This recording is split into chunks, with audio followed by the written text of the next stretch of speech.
સુરત શહેરના ઇતિહાસમાં પહેલીવાર નાસિરનગરના સવાલો પૂછતી મીડિયાને પાલિકાના જ માર્શલોએ પત્રકારોને કોલર પકડી ધક્કામુક્કી કરી અને ઘર્ષણના ભારે દ્રશ્યો જોવા મળ્યા.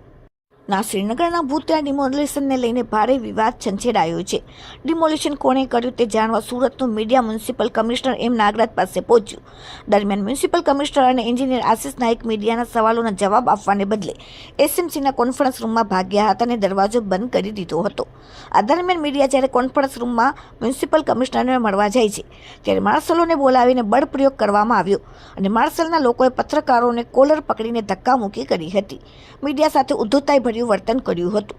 જોકે સ્થિતિ વણસતા લાલગેટ પોલીસને બોલાવવામાં આવ્યું હતું અને પોલીસ દ્વારા 2 મીડિયા કર્મચારીઓને લાઠી મારવામાં આવી.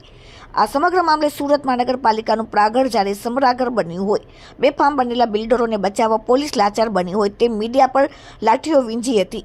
ભૂતિયા ડિમોલિશનના કલંકને મિટાવવાના પ્રયાસો કરવામાં આવી રહ્યા હતા. ભૂતિયા ડિમોલિશનના 13મા દિવસે એસએમસીમાં ભારે હંગામા બાદ મ્યુનિસિપલ કમિશનર મીડિયા સામે આવ્યા અને કહ્યું અધિકારીઓને બચાવવાનો પ્રયાસ કર્યો તેવું લાગી રહ્યું હતું. મીડિયા સાથેની વાતચીત દરમિયાન 8 મિનિટમાં કમિશનરે 18 વખત એક જ શબ્દ બોલ્યા, આ તપાસનો વિષય છે. કમિશનરે કહ્યું કે નાસિરનગરમાં અમારા અધિકારીઓ ગયા હતા અને એ વિષયમાં આજે નિવેદન પણ આપ્યું છે. આગળ જે બનાવ બન્યો છે એના વિશે તપાસ સમિતિ રચવામાં આવી છે. તપાસ સમિતિનો જે પણ રિપોર્ટ આવશે તે મુજબ કામગીરી કરવામાં આવશે. પરંતુ આજે મીડિયા કર્મચારી સાથે જે ઘટના બની તેને લઈને આજે આવું પાલિકાના ઇતિહાસમાં પહેલીવાર થયું. આજે પત્રકારો ખુદ ધરણા પર બેઠા. કોર્પોરેશન કચેરી બહાર મીડિયા કર્મચારીઓ ધરણા પર. નાસિરનગર ઝુંપડપટ્ટી ડિમોલિશન મામલે યોગ્ય પ્રત્યુત્તર ન મળતા મીડિયામાં ભારે રોષ. Bureau report, daily India TV, Surat.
ગુંડાગીરી પર ઉતર્યા છે.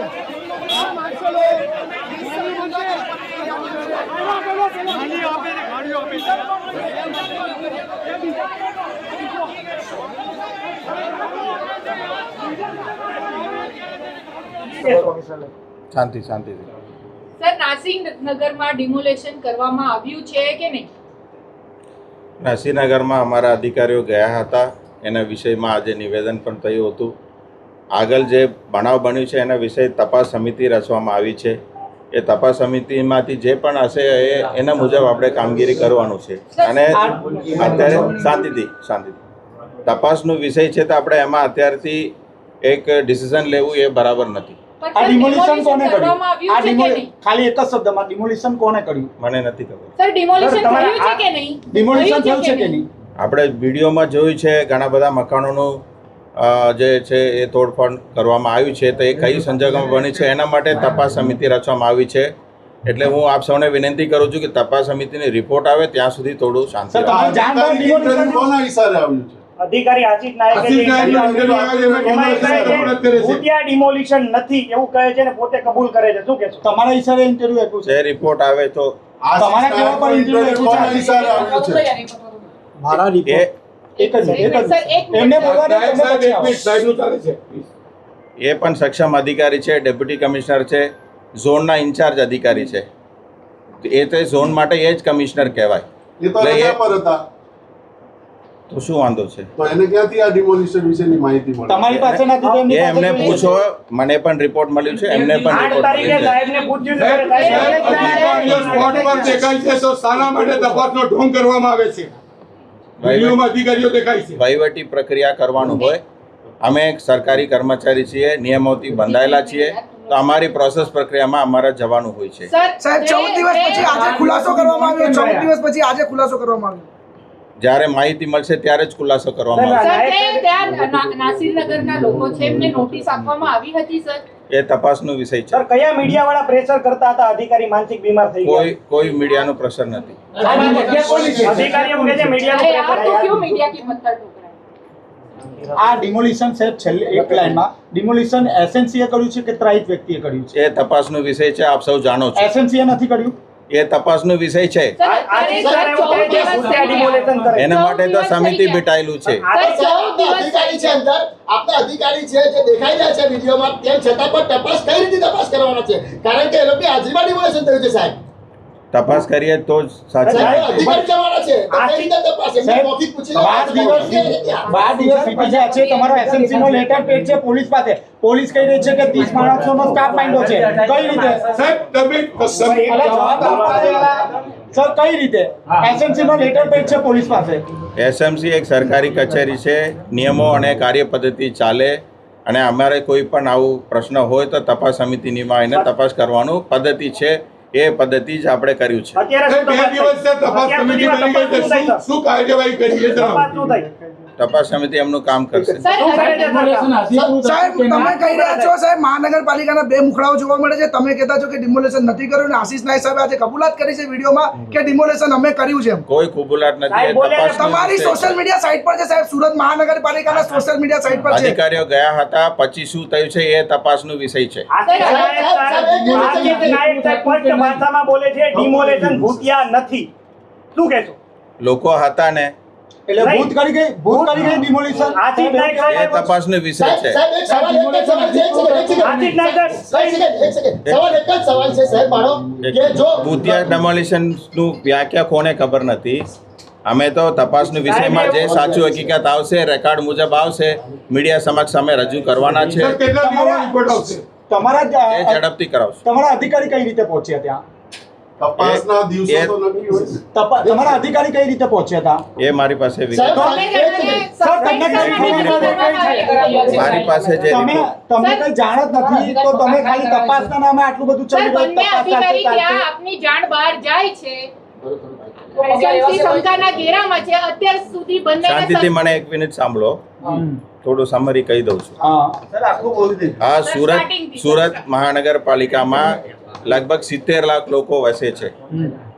9 ઝોન કામ કરે છે. એની અંદર ડેપ્યુટી કમિશનર છે, ગેરકાયદેસર બાંધકામ, આના ઘણા બધા જે રજૂઆત છે આપ સૌ પેપરમાં લખો છો, એમાં રોજે રોજ કામ થાય છે. આ બધું કમિશનરને પૂછી ના થાય, પદ્ધતિસર અને નિયમ મુજબ થાય. એની અંદર ક્યાંક ને ક્યાંક રજૂઆત આવે, એની તપાસ કરવાની જવાબદારી કમિશનર તરીકે મારું બને છે. એ જવાબદારી હું નિભાવ્યું છે. 12 દિવસ સુધી કોઈ તપાસ જ નથી થઈ સર. જેમાં જેટલું સમય લગાવવાનું છે એ લગાવવાનું છે. આમાં કેટલો સમય સાહેબ? તમે અધિકારી તમારી સામે છે, સર પૂછવાનું બંને છે. અધિકારી સ્પોટ પર છે, તેમ છતાં આપની જાણ બહાર ડિમોલેશન કરી દીધી છે. કાયદાકીય પદ્ધતિમાં થાય તો એમાં બધું ટાઈમ લાગવાનો છે. સર સસ્પેન્શન શા માટે સાહેબ નથી? આશીષ નાયક સર છે મીડિયા પર બ્લેમ કરી રહ્યા છે પ્રેશરાઇઝ નો. કઈ રીતે પ્રેશર કરે છે? એમને કોઈ મીડિયા ઉપર બેન સર સર નથી એક કરી. સવાલ મારો છે. શહેરના મકાનો તૂટી જાય છે 100 થી વધુ. એક સેકન્ડ, એક જ સવાલ સાહેબ. એ વાત તપાસ કે મકાન તોડવા પહેલા કેમ વિચાર્યું નહીં? કારણ કે 100 મકાન તોડ્યા આ રીતે તો આખું શહેર તૂટી જશે સાહેબ, અને પછી તપાસ કરવામાં આવશે. તમે એમ જ કહેશો મને નથી ખબર? વિચાર્યા વગર કરવું એ ખોટી વસ્તુ જ કહેવાય, પણ એ સાચું શું થયું છે એ તપાસનો વિષય છે.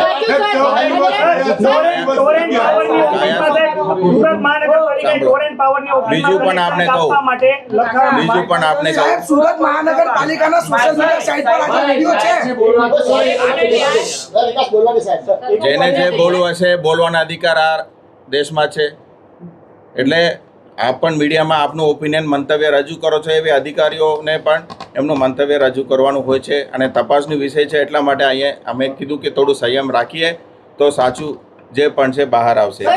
બીજું સાહેબ આપના અધિકારીએ એક મંતવ્ય, એક મિનિટ પૂછું તો આપના અધિકારીએ મંતવ્ય રજૂ કર્યો કે ડિમોલેશન અમે કર્યું છે, અને આપ ના પાડો છો કે ડિમોલેશન નથી એ કર્યું. તપાસનો વિષય છે. મારી પાસે વિગત આવે તો હું આપને માહિતી આપી અત્યારે દઈશ. પણ 100 પરિવારના લોકો અત્યારે આકાશ નીચે છે સર. એમની માટે વૈકલ્પિક જગ્યા પણ નથી ફાળવવામાં. એ બહુ દુઃખની વાત છે જે પણ બનાવ બન્યું છે. હું પણ એમાં વ્યક્તિગત રીતે અને કમિશનર તરીકે એ માટે સંમત પણ છું.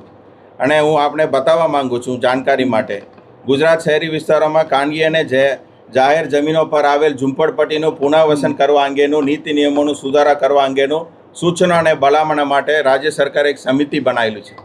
અને અત્યારે જ્યારે આપ વેઇટ કરી રહ્યા હતા એ વખતે એ જ સમિતિનું મિટિંગ ચાલતી હતી અને સુરત મહાનગરપાલિકાએ પોઝિટિવલી શું કરી શકાય, જે કાયદામાં ગેપ હશે એનું શું નિવારણ કરી શકાય એના માટે રાજ્ય સરકારમાં રજૂઆત કરેલી હતી. એમાં 2 અગત્યની રજૂઆત અમે કરેલા છે.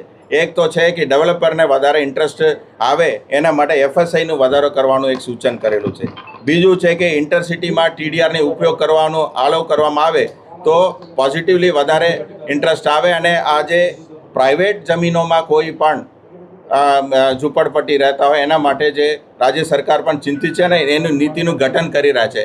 આવડા મોટા શહેરમાં 30,000ની કર્મચારીઓ જ્યારે કામ કરતા હોય, ક્યાંય ને ક્યાંય ભૂલ આવશે તો એક વડા તરીકે, એક વડીલ તરીકે આ સંસ્થાને શિસ્ત લાવવાની મારી જવાબદારી છે અને રાજ્ય સરકારના કોઈ પણ નીતિ નિયમ કાનૂનની અંદર રહીને એ કરવાનું હું પ્રયત્ન કરીશ. આપ સૌ એમાં નિશ્ચિંત રહેશો. અને એમાં અત્યાર સુધી જે બનાવ બને છે એમાં કોર્પોરેશન તરફથી, અહીંયા અધિકારીઓ ઉચ્ચ લેવલ તરફથી કોઈ પણ દબાણ કે પ્રશ્ન લાવવામાં આવ્યું નથી અને કોઈને એમાં ઇન્વોલ્વમેન્ટ પણ નથી. બસ આટલું જ આપ સૌને ચોકસાઈ કરવા માંગુ છું. અને આપ સૌ મીડિયામાં પોઝિટિવલી જ્યારે શહેર માટે આપ વિચાર કરી રહ્યા છો તો અમે પણ વહીવટમાં બેસીને વિચાર કરી રહ્યા છે, તો સહકારની અપેક્ષા રાખું છું અને થોડું શાંતિ રાખવા માટે અને થોડું પેશન્સ રાખવા માટે આપ સૌને વિનંતી કરું છું.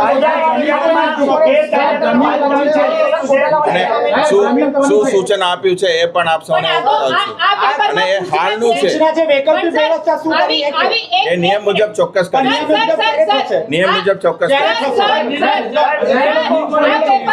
જેટલું વહેલામાં વહેલી તકે થશે.